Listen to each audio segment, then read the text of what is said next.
be your shelter. I will be your shelter.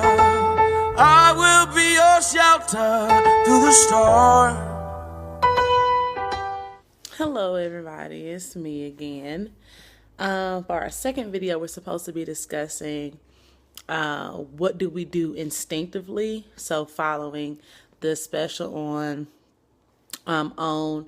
with TD Jakes, where he talked about his book Instincts, and we were challenged rather to ask ourselves the questions like, what do we do instinctively, and what do we know to be true about ourselves? One of the big things that stood out to me was teaching, and it's not like in a formal way, like in a classroom instruction. And yes, I think I do very well at that, but I'm talking about just being genuinely excited about sharing information with people and being able to do so in a way that connects with people on an individual basis. Being able to and being excited about sharing information that I just learned and being excited to run and tell somebody about it in a way that connects with them and they understand it, but then being able to share that same information with someone else in a way that they understand and that connects well with them. And I think that's one of the things that I think as I move on and I aspire to be a professor will make me unique. Because yes, when I'm in front of the class and I'm lecturing, that's one thing. I'm disseminating information to everyone. But when it comes to that one-on-one rapport, I'm really good at making sure that as I'm talking to you individually, I'm giving you what you need in that conversation. And so communication has always been a big thing for me. I'm learning that I'm not as good at it in my relationship as I am maybe with friends and just maybe speaking. But it's something that I'm trying to use transferable skills and say, okay, I'm good at communicating in a classroom setting and giving out information. Let me try to figure out how I could parlay those skills into my relationship, but I'm still learning.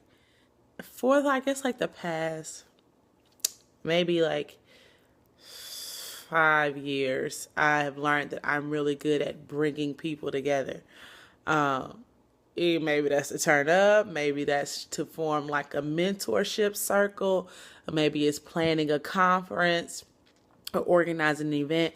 I'm really good at recognizing, and I was told this by one of my mentors, which is why it's important to have people in your life who see your gifts and see your talents and can bring it to your attention. But one of my gifts that I bring to the world and to anybody is to bring people together in a way that is beneficial for everybody involved.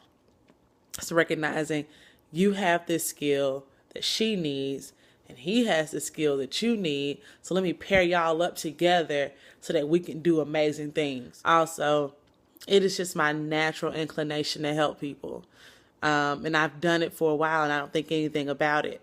And people talk about there being no such thing as true altruism, and because people do things with the intentions of getting something back. But I can honestly say for myself, I mean, of course, things have been poured into my life, maybe because I put good things out, but I don't always do it with the intention of getting something back. I just like to help people. I'm that person who, if I'm in the grocery store or I'm walking into the grocery store and I see you, you need a cart, just my inclination is to grab a cart from you, even if it's out my way. If I see someone, especially older people, drop something, I'm the first one to run to help you get it.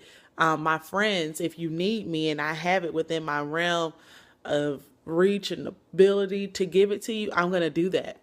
I guess maybe I just out of care, out of concern, hoping that someone would do that for a loved one of mine, someone would do it for me one day when I need it.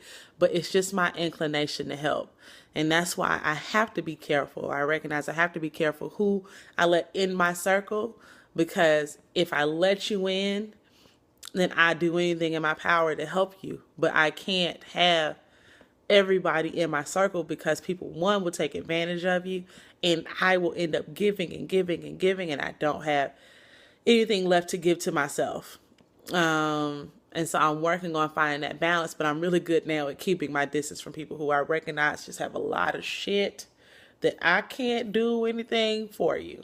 I can't. You have too much. It's beyond what I can give you. And we will exhaust each other. I'll get exhausted of you really quick.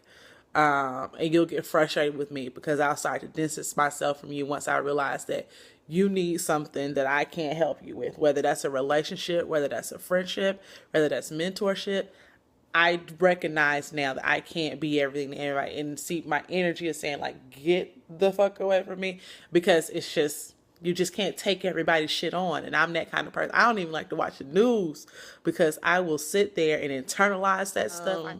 But then you have to figure out how can you parlay what you do instinctively into helping you propel yourself into whatever your greatness is. And so that's what I'm trying to figure out. I like to teach. I like to help. What was the other one? I don't know. I have ADD. Y'all know. Y'all are listening. But I'm trying to figure out how to parlay those things into what I want to do, which is be an educator. I think I clearly understand how those skills will help me. But also just a part of, like I talked about in my last video, just sitting with Michelle and learning, what does she do best? When does Michelle make her best decisions? I think Deja did something called ACT therapy with me. And it's like, when Michelle's a student, what does she look like? What does she think? When Michelle is